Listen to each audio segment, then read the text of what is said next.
আমারে ভুল বুঝিলে আপনার গাত্তির বোঝা এলেম নিয়ে জাহান্নামে যান। আমি জাহেরউদ্দিন চিশতি আলীর খানদানে বায়াত হয়ে আউলিয়া নাসির উদ্দিনের হাতে সত্য জানলাম, সত্য পেলাম। বুঝেছি আপনি এজিদি মুসলমান। হে মৌলভী সাহেব, আপনাকে বলছি আপনি আল্লাহ মানেননি,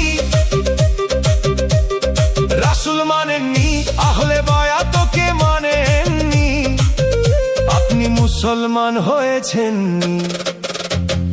আপনার দিন কি এজিদি না হুসাইনি ভেবে দেখছেননি?